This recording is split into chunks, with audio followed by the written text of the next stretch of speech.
All right. Get that little fluffy. I don't think it's fluffy. It's like spiky fluffy. I guess. It's kind of like Sullivan. Sure. Better Call Sullivan. What? The lawyer show about the monster, the fluffy blue monster. Let's start the episode.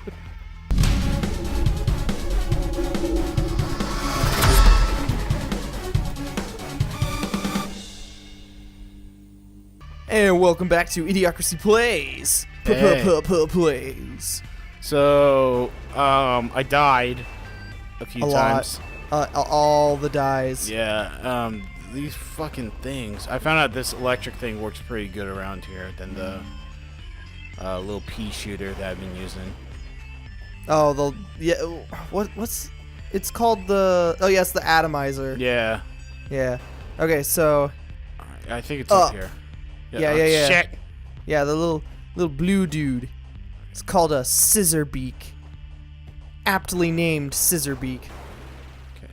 And apparently, we're supposed to. Now make him jump. I would have never guessed how to do that in 1,000 years. It's I think at one point you drill. All right. I think at if you do it, it's kind of like a trial and error thing where it's like you test out your abilities and you shoot your drone. I know. I'm just switching back. And then you test your abilities, and because I think we've seen that at one point too, actually. Like that, how that it works, because it's like you did the thing. Shit. You did that exact thing, and then they flew by, and you're like, what the heck? So it's like, if you just experiment, you need to cut a bigger hole, Deven. And then it just experimenting, because this game is all about Trial and it's error. all about most Metroidvanias are trial and error anyway, but this one's kind of makes you think, how can I break the game to get to these things? And when you think in those terms, you're actually doing what the game wants you to do. Mm-hmm. And then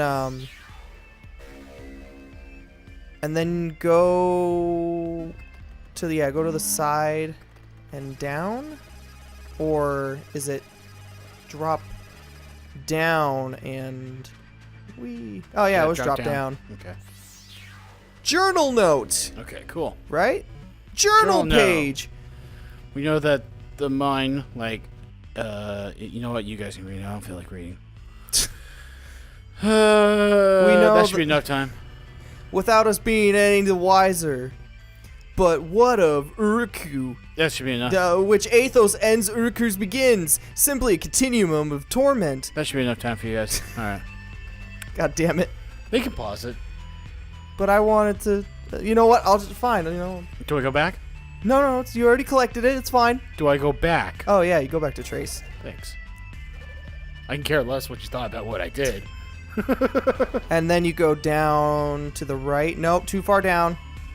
Far down. There's no stopping that. You remember when you got to that thing with all the doors and all the stuff and things? There's been a lot of doors in this game, Cody. Oh, when you went this way, particularly. Yes, what about this way? You want to go that way. Okay.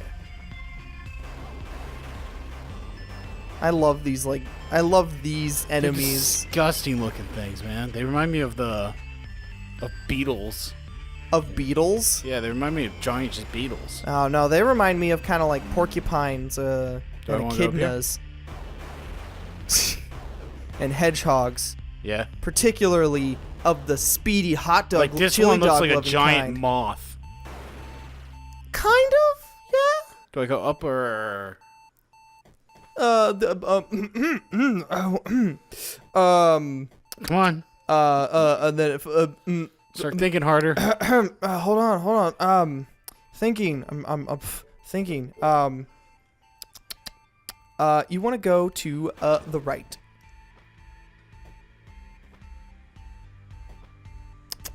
Yep. That definitely seems like the correct direction to go in.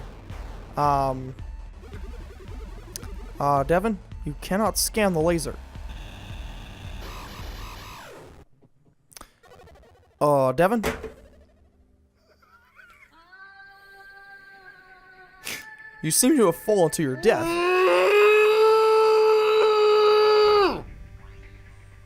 Deven? You seem to have fallen to your death and have been reborn inside a small egg. There seems to be some musical chanting in the background. It's my pain and sorrow in song. In song form.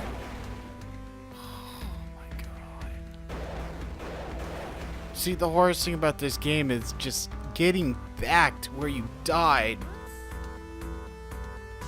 Assuming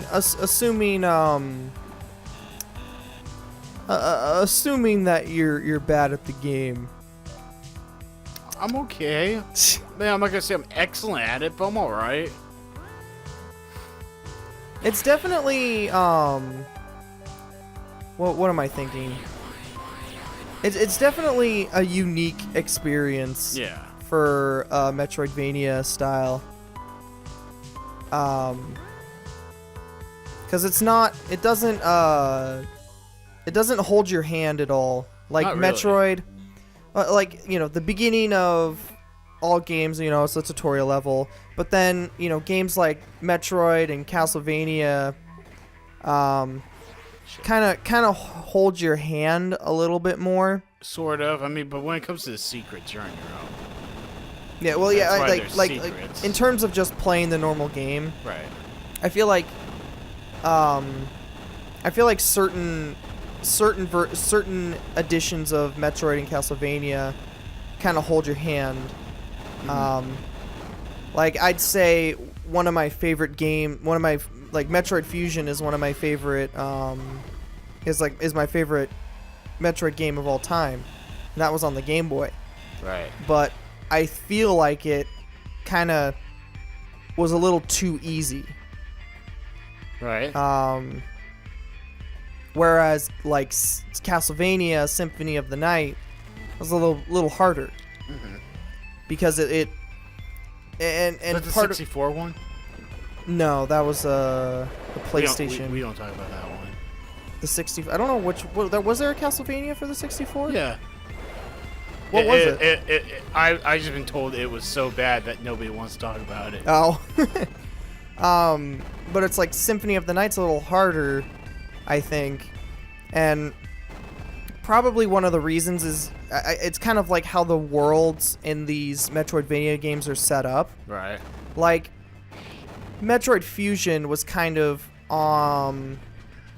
was like a level based kind of thing where it's like you'd go into one section and then come out and then go to another section and then come out, whereas this game, or Axiom Verge, Symphony of the Night, and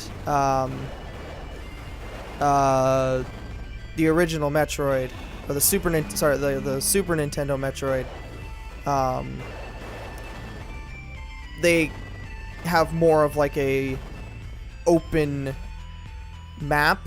Right. Like, you know how you kind of go around and explore shit and all that. Yeah. You know, I think that's what makes a Metroidvania more difficult, is because there is really no sense of direction. It's more of you make your own path versus the game telling you where to go. Right. And for people like me, you know, I like that. I like that sense of kind of figuring stuff out. But yet you hate Dark Souls. Dark Souls is different, Deven. All right? Dark Souls is different. Can I stop hitting these buttons? Thank you. Dark Souls is not Metroidvania. Dark Souls is stupid. But it has the same ideas as the Metroidvania, like you were explaining. Like it gives you like something that you're supposed to do but you don't necessarily have to go do that. What? No. Immediately. Oh, no.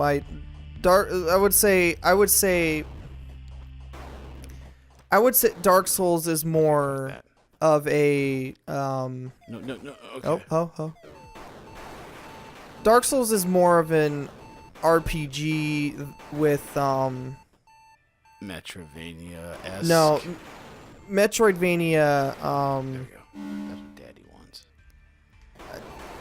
Like I'm like trying to explain this. So it's like what Dark Souls is not Metroidvania. Okay. There you go. That's the simplest way that I can put it. Because there's I feel like there's qualities of it. Well, you can say that about Every any game, game, but like. But is it truly Metroidvania? No, it's totally not. It's like every game can have an open map. Right. You know, every game can have a level up or upgrade system, but there's like structural and mechanical differences between like shit. Between like a Dark Souls and between Dark Souls and Axiom Verge. Right. You can do it. You can go down. Face your fears. We hit. Piss off. Ha. Huh. Oh. Ah, damn it! I just stood there and let it happen. I let it happen. And that's the upgraded drone launch? Yeah. Cool. And then you can just shoot it farther. Farter? Shoot it farther. Damn, that gets high. Oh, wow. That gets so high, bro. Dude.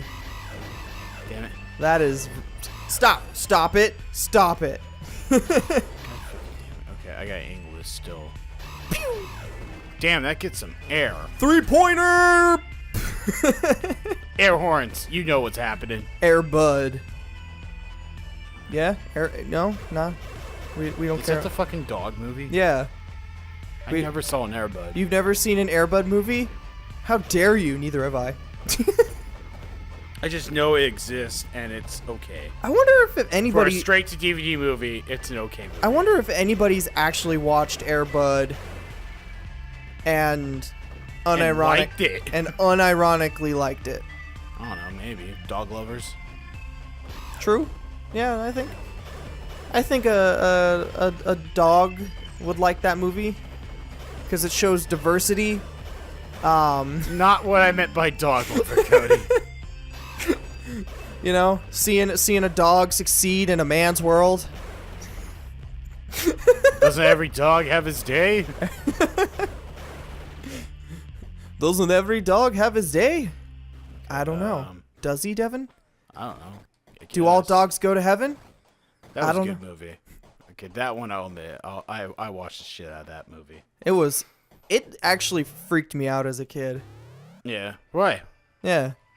What movies freaked you out as a child? No, why did that one freak you out? I mean, you can tell me next time. It was the hell sections. Oh. When the it's like how it was animated. Right. You know what I'm like? Basically, it was like the Brave Little Toaster. Oh yeah. The junkyard scene with the cars. You know that one? Yeah, I've seen Brave like Little Toaster. you know how it's like like all the reds and browns and like it's supposed to symbolize fear and darkness and shit. That's like what I like essentially that's what I felt as a kid is that like because it's the way that the face is squished and stretched like. You know, when you're drawing a character with a sinister grin and it gets really wide and kind of curly, you know.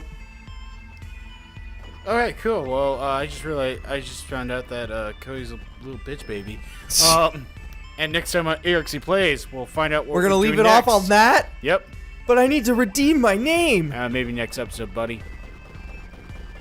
I am not a little baby bitch.